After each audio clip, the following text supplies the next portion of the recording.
That is the sound of my daughter, quote unquote, reading to herself. And I say quote unquote because she is one in that clip. So very obviously, she's not actually reading a book. But sitting in her playroom, going through a book and making sounds like this is something that my daughter does really often. And it got me thinking, when she gets older, how am I going to teach her to read? How am I going to make sure that she has the tools to be a good reader? Because literacy is something that is so important in our lives. We use reading every single day. If you cannot read, your life is immensely more difficult than someone's life who can read.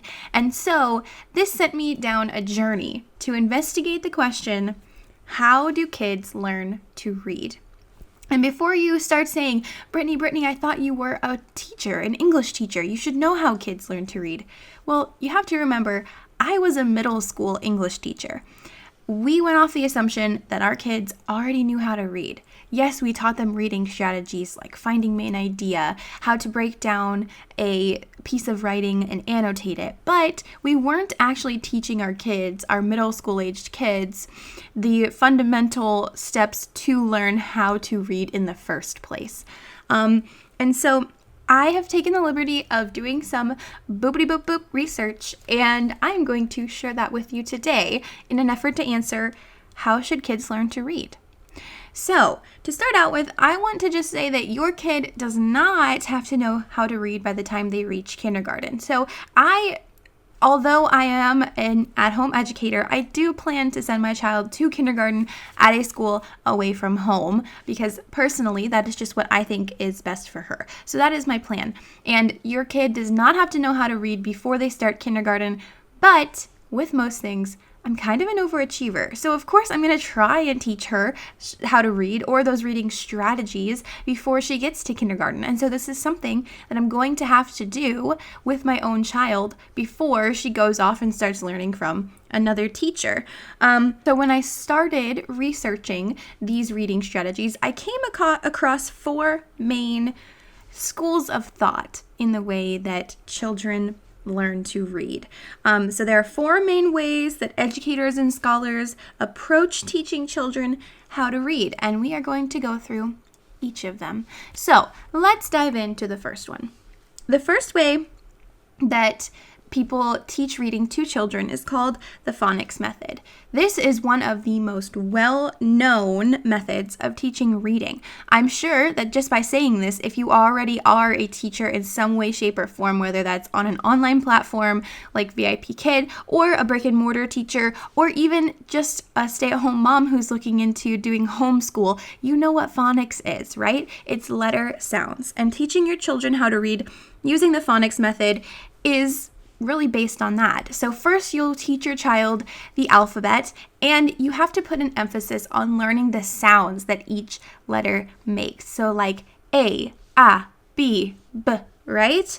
And then children will use these sounds to figure out words as they read. As an ESL teacher, we do this all of the time, right? We all have come across the exercises where you have to blend words. So our students know a CH makes a ch, and then the AT makes the at. They say ch, at, chat, right? They're reading. They're using letter sounds to figure out a word that they're trying to read that they might not have seen before.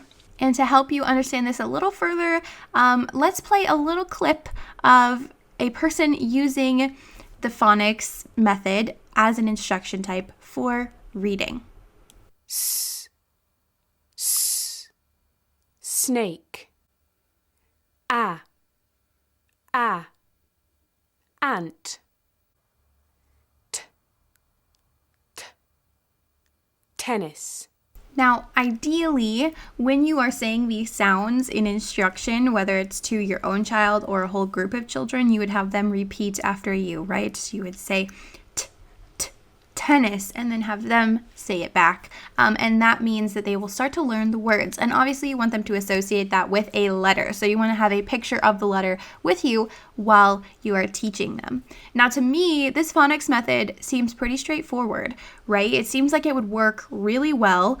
It seems like it gives your child or your students the ability to kind of problem solve as they read. So if they come across a word that they don't know, they can rely on the fact that they know letter sounds to figure it out. And it seems like it would be especially useful when it comes to figuring out longer words. But there are some drawbacks to this method of teaching reading. One of those is that it doesn't focus on the meaning of words. So instead of focusing on what cat means, you are just figuring out the sounds that are in cat. So k, at, cat. You know there's a C and an AT sound. You don't necessarily know what a cat is, right? You're not focusing on the meaning of words, and that becomes more and more confusing as you encounter more and more complicated words. Another drawback is that this can be really boring for kids. This is why when we teach our ESL students, we don't just sit there the whole time and drill phonics, right? We have to make it interesting in some way, shape, or form. And when we do phonics drilling or phonics teaching, it is in very short spurts. So you might have a slide or two or a mini lesson or two where you are teaching your children phonics. And then another drawback is that the English language is very weird, and some words are not pronounced the way that they're spelled. So some words you still just have to memorize. You can't really figure them out using their sounds because their sounds don't matter. Like words like knock, right? We can learn that the KN is a silent K, but a student who first encounters it or a child who first encounters it is going to say knock, knock, right? Just solely based on the phonics method. So there are some drawbacks to it, but the phonics method is a very important aspect of teaching a child to read. A good way to practice the phonics method in teaching your own children how to read, or your students how to read if you're in a brick and mortar classroom, is to use books that have phonologically written words. So words that focus on sounds rather than meaning. A very good example of this is one of my favorite books to read. It is A Walk It in My Pocket by Dr. Seuss. So let's listen to that so we can hear kind of what this phonological reading sounds like. Did you ever have the feeling there's a wasket in your basket? Or a Noro in your bureau? Or a was-it in your closet? Sometimes I feel quite certain there's a jertin in the curtain. Sometimes I have the feeling there's a zlock behind the clock. And that zelf up on that shelf. I have talked to him myself. That's the kind of house I live in. There's a nink. So if you heard there is not a lot of focus on actual words. There are a lot of nonsensical words like was it and closet. So was it is not a word. Closet is a word. A child might know the word closet, but they're not going to know the word was it because, like I said, it's not a real word. And so you're focusing more on replacing closet, a word that a student might know or that a child might know, with another letter, so that then they have to rely on sounding the word out and knowing the word sounds to figure out the words while they're reading. And this is especially good because, you know, sometimes we aren't going to know the meaning of a word, so we cannot rely on the meaning to figure out what that word means. All right, so that is it for the phonics approach to teaching reading. The next approach is called the whole word approach, or sight reading. And this should also be very familiar to us ESL teachers because, well, and normal teachers really, because we teach sight words to our students. No matter if they're ESL students or normal brick and mortar students, we teach sight words to them. And so the whole word approach, or the sight reading approach, is basically where we would show a child a word, we would say the word, we would have them repeat the word, maybe even spell the word, and then we have the notion that that child will start to memorize that word and be able to see the word and know the word immediately based on the picture of that word that they have in their head. That's why this is called sight reading. Instead of sounding out a word, they just know it, right? Because they know what it looks like. This works best when a child has a picture to associate with the word. So, for instance, if we're teaching a child the word cat, we would want to have a picture of a cat above or below the word cat so that then that child has a picture to associate with it. So this has been shown to work with students who have shorter attention spans or students who have photographic memory the best. And it's really hard to say what students have photographic memory and which students don't. But basically, this is kind of like a shortcut around having to memorize the sound that letters make, which is why students that have ADHD and ADD often find this method of learning how to read much easier than the phonics method. It doesn't take a long time. You don't have to sit down and drill sounds, which can be really boring. You get to look at pictures and words, you can memorize them, and then you can know them right off the bat. So to demonstrate this method of teaching reading, I'm going to play a clip from a homeschooling advertising video. So let's check that out. I try to stay away from using real books in the beginning when I'm teaching a child to read because they will have a lot of words that they haven't learned the rules for yet, and that can become confusing. We want to go slowly and step by step. So therefore, it becomes necessary at some point to generate your own handmade books. And simple, title it, give it a simple picture, use your creativity, but most importantly, use only the words the child has learned up until this point. That'll limit you, and the story won't be Shakespeare, it won't be John Grisham, but it'll be a great story for that child learning to read. All right, so like I said, this is a homeschool teacher, and he is sharing strategies online in a video with parents on how they can teach their children to read using his methods at home. But his method is a very good example of the whole word approach to teaching reading. So what he suggests is to not confuse your child or your student. You should make books yourself that only has words that you have gone over with them, that they have learned. So those sight words that they know. And this kind of shows how limiting the whole word approach can be. So if your child only knows 10 words, which they would probably know more than that before you started writing books for them, but if your child only knows a few words, they are very limited in what they're going to be able to figure out while they're reading.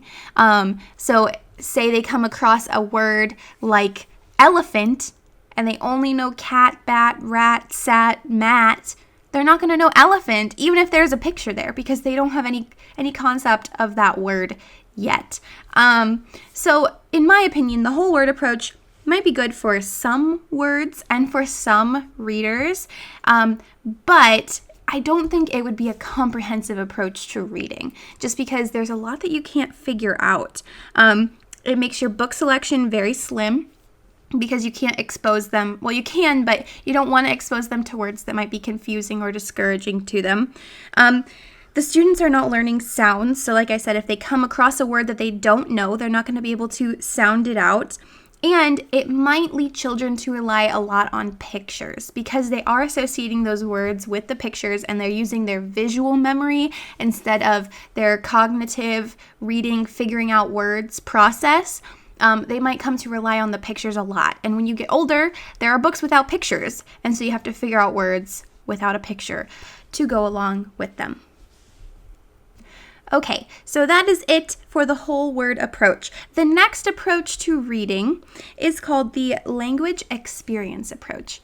And really, I thought that this was the coolest approach to reading that I found information on. I had never heard of this approach before, and I thought it was really interesting to learn about. So just to introduce you guys to it, I will play a clip all about the language experience approach, and kind of it shows you some teachers applying it in an ESL classroom, which is super awesome. So here we go. So the LEA approach, or the language experience approach, is used for our second language learners who don't have a lot of English. It helps them with their reading and their writing. Remember last week we learned all about snails? So it's an experience that they've already done, and it builds on their vocabulary that they have. First we got some soil, then we get our seeds. The reason we base it around a common experience is so that the kids have that background knowledge. If they don't have the background knowledge, then they don't have the buy-in and there's no purpose for doing it. So the language experience approach was really interesting to me because it's all based on children's experiences. So basically how you would do this is you would have a conversation with your student or your child about a topic, and in that conversation, you notice which words they tend to use most often. So in the clip that you heard, the students were talking about seeds and soil. And when they were talking with the teacher about that experience, they each came up with words like soil, seed, plant. Then what they will do from there is they will write their own story about that experience. And so together as a group, as a class, they will write a story and the teacher will help them. Then they'll go through and they'll read that story, and the thinking is that the students will then memorize those words better because they're words that they tend to use in their normal speech anyway. And this is especially useful for children who are ESL students, because ESL students oftentimes will have a much larger oral language than they do have a written or a read language, because it's harder to figure out how to write things and how to read things. It's easier to memorize them and know what to say, right? I always tell people I know Spanish, but I cannot read it. I cannot write it very well. I can understand it sometimes and I can speak it sometimes, but my oral language knowledge is much, much more than my written or read language knowledge. And so an approach like this to teaching would probably be helpful if I were to be immersed in a Spanish only speaking classroom as an English speaker. So I totally get where this is coming from. But it can also be used with normal students and normal children as well. And in my opinion, I think it's a great way to kind of introduce your child to reading without having to sit down, open a book, and read for an extended period of time. Instead, you can use an activity like, you could go outside and plant some kind of plant. Go outside, have a discussion, and then maybe write a story about it when you come inside with your child. And then have your child read back that story that you guys wrote together and learn how to read and learn to get a joy from reading that way. I think that the language experience approach is just awesome. And another big thing that it shows is the difference between oral and written language. A lot of times children will have a hard time distinguishing how they should speak as compared to how they should write. And even in college, I noticed this. Some of my friends... Okay, let's go back. I was an English major. I was kind of an overachiever, and I really love grammar. So a lot of my friends would ask me to proofread their papers for them before they turned them in college. All right, fast forward again. Some of my friends who would give me their papers definitely wrote a paper, an academic paper, exactly how they sounded when they talked. And it was the funniest thing to me because as I was reading their paper, I'd be like, oh my gosh, this is totally my friend. It sounds like I can hear them talking in my head. And I'm thinking that maybe that was a disconnect when they were learning how to read and write. They weren't really taught the difference between written language and oral language, and how sometimes you have to use different words in an academic paper than you do when you're speaking about a subject. So I think that the language experience approach is a great way to teach children that, and I think that it's a really fun way to introduce kids to reading for the first time. So yeah, I'm totally biased for the language experience approach.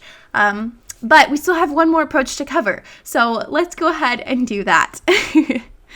So the last approach, in my opinion, isn't really approach, it's just kind of something you should do. And it is called the Context Support Method. And the thinking behind this is that if you expose children to books on subjects that they are interested in, they will naturally develop a love for reading and they will want to do well in reading. So really, this method just emphasizes the fact that you need to provide children with lots of different books on lots of different subjects so that they can then fine-tune their interest into things that they are interested in. And so in your home library, you want to make sure you have books on something like princesses as well as something like dump trucks, because you never know what your child is going to like and what they're going to dislike. So You want to make sure that your children are engaged when you're reading to them, they care about what you're reading to them, they're interested in what you're reading to them, and then it'll instill that love of learning and that love of reading, so that then when they do start learning some of these other strategies like the Phonics Method or the whole language method or all of the other methods, they'll be more interested, right? Because they want to read. They see you reading. They understand there's words and pictures on a page. They know they can't do it yet, and they want to do it. So yeah, it just instills a love of reading. And that's the final approach to reading that we're going to talk about today. Now, if you're anything like I was, at the end of this research, I was like, okay, well, you just gave me 4 different methods. I have no idea which one is the best. And I feel very knowledgeable on how kids read, but I don't know how to apply it to my own child. So don't worry, I dug deeper for you, and I actually found a little bit of a hot topic when it comes to reading. So in America, in American schools, children have not been performing as well as they should be for the last 20 years.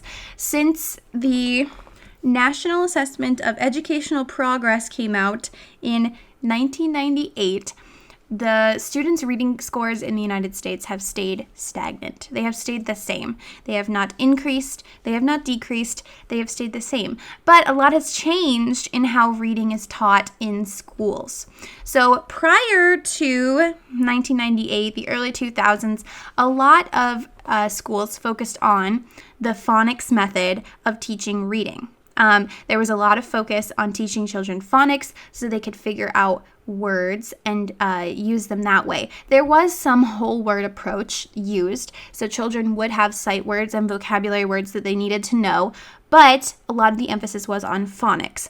That was until this guy named Kenneth Goodman came around, and Kenneth Goodman introduced an approach called the 3 cueing approach. And so this kind of takes a little bit from each method that we discussed previously. The 3 cueing approach assumes that we read based on 3 cues to identify words. Graphic cues, so pictures that go along with the words. Syntactic cues, so we think, what kind of word would fit best here? A verb, a noun, an adjective. And semantic cues, which is using context to guess what a word might be. So using the words around it to think, what would fit here? And this approach to reading is what has been adopted in schools really since the early 2000s. Was a lot of scientific research done after this approach came out. The approach came out in 1967. That's when Kenneth Goodman published about this approach. But it was not implemented until much later when people could do studies about it. And in those studies, people found that the 3 cueing method seemed to be sound. It seemed to work. But contrary to those scientific findings, lately, reading scores have not increased. In fact, 1/3 of United States children are at reading level. So that means that 2/3 of United States children are not at reading level, and that's in kindergarten through 12th grade. They are not at reading level. And as a brick and mortar teacher, I saw this every single day. There were children that were in 8th grade that wrote at probably a 3rd grade level. There were children in 8th grade who did not read chapter books because they thought they were too hard. And this shows us that there is something fundamentally wrong with the way that we are approaching reading. Now, there are a lot of different thoughts on what we're doing wrong. There are a lot of different people's opinions and people who are much more scholarly than me. So I highly encourage you to do your own research and kind of dive into this controversial world of teaching reading. But one of the really interesting things that I came across that is one of the reasons that people think the 3 cueing approach is not working is the thought that children are relying too much on bad reading strategies. The 3 cueing system is actually teaching them bad reading strategies because they are relying too much on context. There is a really, really great demonstration of this in a kindergarten classroom, and I'm going to play that for you. It is a strategy that the teacher calls picture power.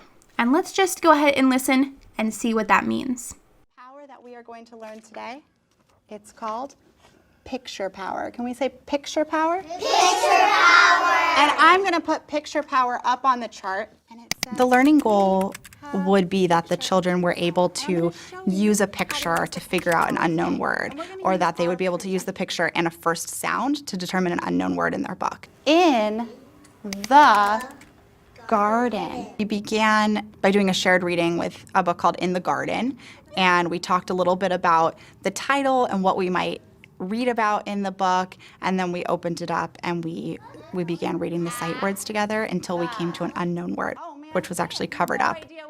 I covered up the picture right here too. Oh my gosh. Some friends are thinking that it's butterfly, and maybe that's because I didn't cover up the picture well enough. You are already using your picture power. So the problem with this method is that children are relying on this picture to figure out the word instead of using other strategies like phonics or other more critical thinking skills to figure out what the word might be. They're relying on pictures in books to figure out words. So as they get older and there are less and less pictures to go along with words, some children get left behind because they're still relying on those pictures to figure out those hard words that they might not know or to guess what's coming next. And a lot of scholars, a lot of researchers point to that as being a big problem with the 3 cueing system, that in schools, the 3 cueing system is being skewed more towards graphic cues than syntactic or semantic cues. In recent years, there's been a lot more research done, and it has kind of shown the opposite of what that research that showed the 3 cueing system would work showed. The 3 cueing system asserts that children rely on those 3 cues to figure out words. But in fact, when scientists did studies with readers who were higher in level compared to readers that were lower in level, the higher level students did not use those 3 cueing strategies. Actually, the poorer readers, the lower reading level people, used those strategies to figure out what they were reading. Most of the stronger readers relied much more on the sounds of words to figure out what they were reading rather than using context. So this kind of shows that the phonics method that we talked about earlier kind of has been left in the dust, right? So what is being done to help our kids in school? And what should we do with this information in terms of teaching our own kids to read? So the good news is schools are changing, but as with most things, curriculum is very slow to change because there are 10,000 people with 10,000 opinions and 10,000 studies with 10,000 results, and we want the best for our kids, so we're still using what we think is the best, and changes are slowly coming in to the schools around us. A lot of schools are actually now taking a balanced literacy approach, which incorporates phonics and sight words much, much more into reading curriculum. A lot of times there's an emphasis on oral vocabulary. So children will learn larger oral vocabulary words before they actually are reading stories with those words in them. So then they have a background knowledge on those words before they encounter them in a text, and they're more likely to know the meaning of them. Like I said, scientists are still doing studies on this 3 cueing approach. They're still doing studies on what is missing from schools. And what they have found so far, I think, is the most important thing to cover when it comes to knowing what skills to teach our own children at home before they start going to school, and even after, so that we can start practicing those skills with our children to make them good readers at home after they start school. So the main thing that scientists have found is missing from U.S. reading instruction is background knowledge on text subjects. So a lot of schools and a lot of districts, especially public schools, have a really big focus on standardized testing. Now, I kind of came up in the beginning of the standardized testing era. In Florida is where I grew up, and we had the FCAT, and I'm sure that many of you listening have taken standardized tests as well. And if there's one thing that you know about standardized tests, it's probably that the reading material is pretty dry. So scientists are saying the fact that teachers are teaching to the test using dry reading material about subjects that students have no interest in is causing reading scores to go down, because these students don't have background knowledge in things like the Titanic or Amelia Earhart. Their teachers are focusing on many different texts, many different subjects that they're not interested. And so when they encounter these texts in a test, they don't have the background knowledge to do things like pull a main idea from the text, or very important points that were made throughout the text about this historical figure or this historical event, because they don't have any background knowledge about it. And so that's really missing. Another thing that's missing is phonics awareness. We already kind of talked about that. Schools are starting to bring in more phonics, but phonics awareness is something that seems to be missing. Kids are relying more on pictures to figure out words than they are relying on word sounds. And interest in reading. So kids are not interested in what they're reading. There's almost too much to choose from. As a brick and mortar teacher, I know we really tried to diversify the texts that we read, but going back, if I were to go back, maybe we could do something like allow a student to choose the book that they're reading for a novel study, or something like that, in order to get children to be interested in reading again. Reading has become a chore for kids because they have to do it so often, and they're tested so much on what they've read. They're not reading for fun anymore, in my opinion, and I think that is taking a big joy out of reading for students. So at home, what can we do at home with our kids to teach them good reading habits, to make them great readers, and to make them enjoy reading again? Now, I want to say these are my own opinions, and like I said, I am not a doctor or a scholar, but I've done a lot of research, and I have my own kid, and I was a teacher. So, I consider myself kind of knowledgeable on the subject, so take my advice or leave it, whatever you want to do with it. But these are the things that I think we should do at home to teach our own children the best reading strategies. And these are also things that I'll be doing at home with my own child when it comes time to start teaching her how to read. So number one is to read to your child early and often to instill a love of reading. I read to my daughter every single night. We read a book every single night before she goes to bed. And in her playroom, we have a huge bookshelf full of books that she reads all day long, that I read to her all day long. She can go through them, she can play with them, she can touch them, we can read them together. I want her to love books as much as I love books, and I think that exposing her to many books is a great way to do that. If you don't have a huge library at home, go to your local library. There are tons of books at a local library. I know some communities even have book drop boxes. Google that and see if your community does. It's where people will go and put their old books for people to take or check out, and you can put in a book from your house. So that's a great way to get new books if you don't have any, or if you don't have as much. Another thing we can do is to choose books that are interesting and broad in subjects. Like I said, you want to make sure that you have books from everything from princesses to dump trucks. You never know what your child is going to like. My daughter has no interest in princess books. I mean, she's only 1.5, but she is not interested in princess books. She loves farm animals. Those are her favorite things to read about because she likes making all of the animal sounds and hearing me make all the animal sounds. So I make sure we have tons of farm books. But we also have other books on things like, cats and dogs. We have Halloween books and Easter books about all the holidays, things like that. So you want to make sure you have books that have wide subjects. And as your children get older, you can diversify this even more because they can read about more complicated subjects. Some of my favorite books to read as a elementary schooler were the Dear America books. They are like, they're nonfiction because they're about real people, but they're also they're historical fiction. That's what I'm looking for. They're historical fiction. They're about people who actually were real people, usually children, and it's about American children, people who were immigrating from Europe. They have books on that. They have books on, children of our founding fathers, things like that. They're super great subjects to read about. So those Dear America books, they're made by Scholastic. They're some of my favorite to read. So I highly recommend those if you have a little bit of an older child and you're trying to diversify the books and the events and the historical people that they encounter in their books. Magic Treehouse is really great for that. Magic Treehouse travels in time, so that's really cool. And there's tons and tons of books. I'm sure you guys are great parents and you already know them, but there's tons and tons of books. Another way that we can apply this teaching reading to our own children is to discuss the subjects beyond the books. So if you are giving your child a Magic Treehouse book about Antarctica or about the Titanic, have a discussion with them after they read it or while they're reading it, right? Talk with them about what they think about what they're reading.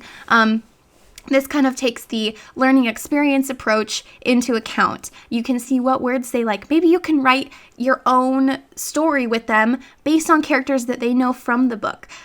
Just keep discussing what they're reading with them. This will keep their interest. You can grow their vocabulary by using stronger vocabulary words from your own vocabulary with them. And it's great to share your opinions with your child, right? It's great to talk with your child about anything. So I think that's a great way to instill a love of reading and to kind of fine-tune those critical thinking skills while they're reading. Challenge them to think harder about what they're reading. And the last way is to remember that all kids are different. So your child might learn reading a better way than any other child would. So maybe your child is better if you focus on phonics. Maybe your child is better if you focus on whole word approach. Maybe your child is better if you focus on the learning experience approach, right? Whatever works for your child. Just remember, you don't want to compare your child to any other child, right? All children are different. All children learn different, and we have to learn to accommodate our children, whether they're really our own children or children in our classrooms as brick and mortar teachers or children in our classrooms as ESL teachers. You have to remember each child is different. So approach teaching reading differently according to what your child needs. All right, guys. So that is it for this episode. I hope that you enjoyed this because I know that I really enjoyed it. I found this super interesting and super fun to research. I am going to leave links to all of the videos and articles and things that I used in researching for this episode in the description. So if you're interested in checking those out, please make sure that you use the description to do that. It is a super interesting subject, and I highly encourage you to do your own research on it as well. Like I said, every child is different, so you might want to delve more into one of the approaches, or if you're a brick and mortar teacher, maybe you want to take up the cause and fight for better reading instruction in our schools, whatever floats your boat. But anyways, I highly encourage you to check that out and do some of your own research. If you have a question, please make sure to reach out. I have a few questions for you guys that I want to hear from you about. So, what do you think about the way reading is taught in schools? Do you think it's good? Do you think it's bad? Do you think that the scholars are wrong? Do you think that they're right? I don't know. You guys let me know. How did you or do you plan to teach your child reading at home? What method do you think is going to work best? I would love to know. Personally, I think I'm going to start with the phonics approach because my daughter is so young. So we're going to start learning our ABCs and our letter sounds. I think that's a good place to start. But I want to know what you have done or what you plan to do with your own child as well. And I want to know what you took away from today's episode. What did you learn? What did you like? What did you not like? Let me know. As always, you can reach out to me through any of my social media platforms. I am on Facebook and Instagram. I also have a handy dandy email in the description and a website that you should check out because it's awesome and it has lots of great stuff on it. All of that information is in the description. And other than that, that's it, you guys. I will stop talking your ear off. I cannot wait to talk to you again next week. I hope you enjoyed this video, and I thank you so much for listening. Remember to teach regularly, play often, and live your best life. I will talk to you very soon. Bye, guys.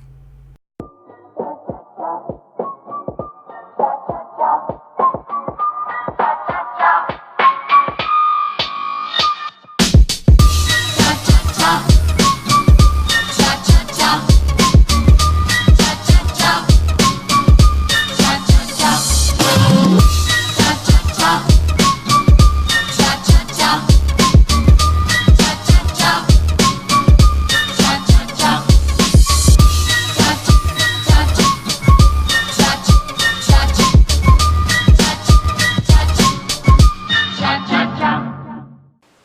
Thank you so much for listening all the way to the end of this podcast. If you'd like to check out any of my older podcasts, then you can click here or here. If you'd like to follow me on any of my social media, then you can find those in the description below. Don't forget to subscribe and click the bell so that you are notified every time there is a new episode, and I cannot wait to talk to you again soon. Bye! Say bye-bye!